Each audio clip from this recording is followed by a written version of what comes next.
You first.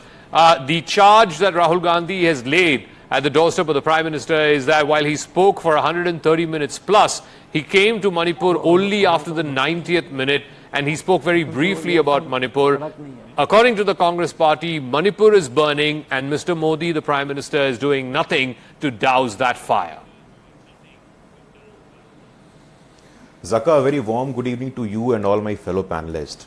What we have to understand here is that the quality of language that was used by the senior leader of the Congress party, Mr. Rahul Gandhi, is absolutely unacceptable, it's absolutely unwarranted and absolutely not required in a parliamentary discourse of a country.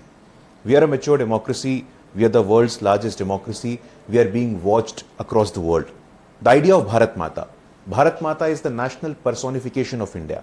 I sincerely advise Mr. Rahul Gandhi and his advisors to please see, research and do some reading from Abhindranath Tagore to Rabindranath Tagore and they'll understand the idea of Bharat Mata. Mr. Rahul Gandhi's allegation that we were holding up the parliament, let me give this clarification which has been put across on multiple occasions. Day 0 of monsoon session, the Honorable Prime Minister spoke on Manipur. Day 1, the Honorable Minister of Home Affairs invited in debate.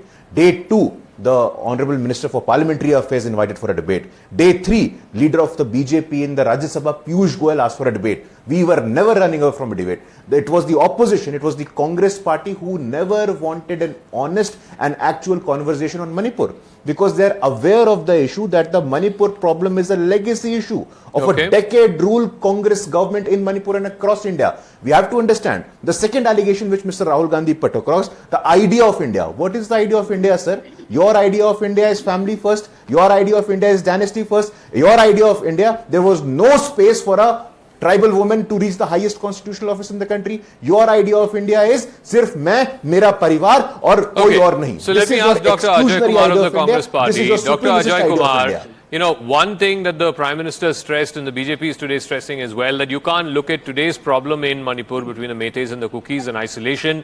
You have to look at historically how these communities, these states in the northeast were mistreated by successive Congress regimes. The Prime Minister talked about the 1966-67 Indian Air Force bombing of the Mizo people and the Mizo National Front. Can all of those factors be ignored? The way Indira Gandhi's government dismissed state governments in the northeast, the mistreatment of the Sikhs and what happened in the Golden Temple. Can we forget all of these historical contexts that have led to the situation today? That's the question being asked by the Prime Minister and by the BJP. Please respond.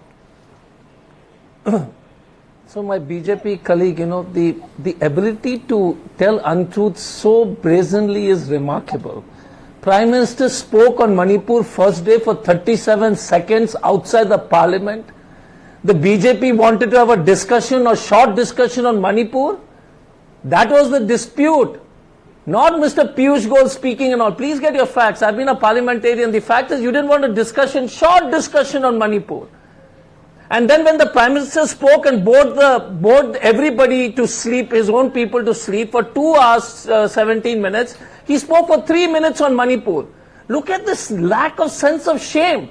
And then he cracked jokes on Manipur. He cracked jokes throughout the thing. He didn't have any, you know, sense of remorse, a sense of shame on what has happened to the women of Manipur. Well, please don't come in when I didn't interrupt you, sir, so please don't come in. You know, I don't interrupt, sir, so please follow the basic guidelines. The other issue, so the continue. Hey, can I complete, sir? Either you have the courtesy, or you, because I don't do it, you please have the courtesy. I was requesing the anchor okay, not interrupting Zaka, you, know, sir. please go on. Yeah, Dr. Kumar, finish your point, yeah. Okay, yeah.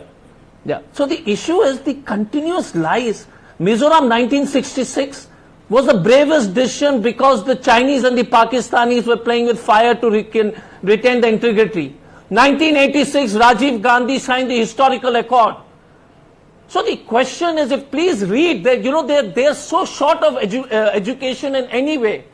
Ved Marwa wrote a brilliant book on the uncivil wars in India.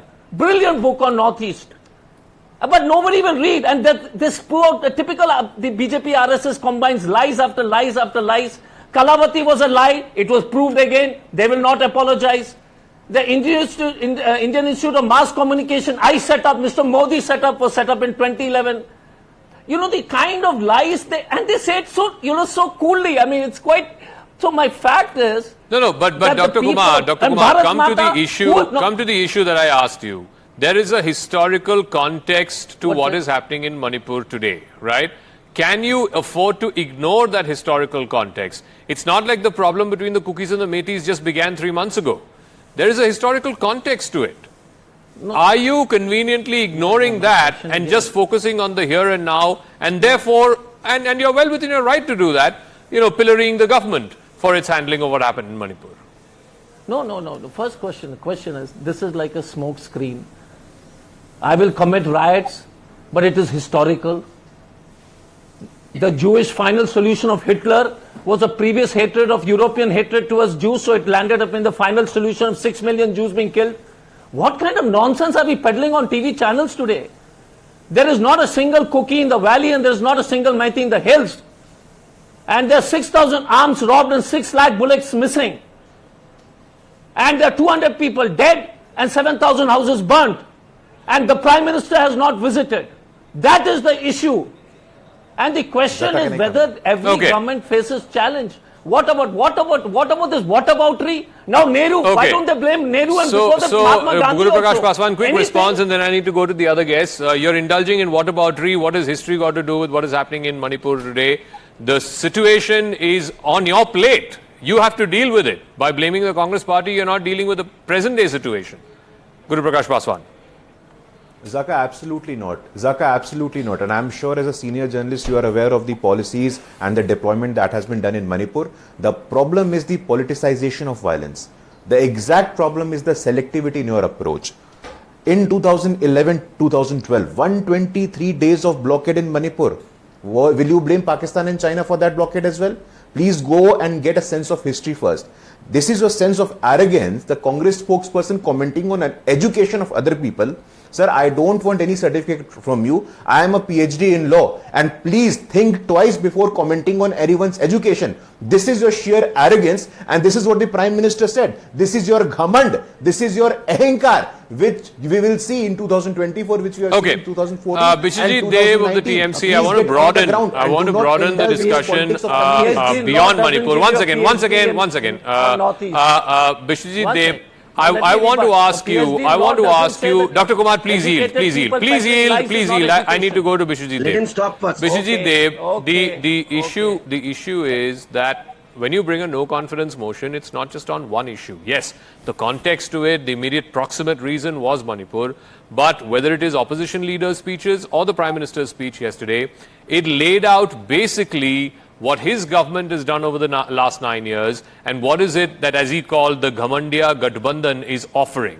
Now, what is it that the India alliance is offering to the people of India? Because A, it is going to be a hark back to coalition politics, and we have seen the ills of coalition politics.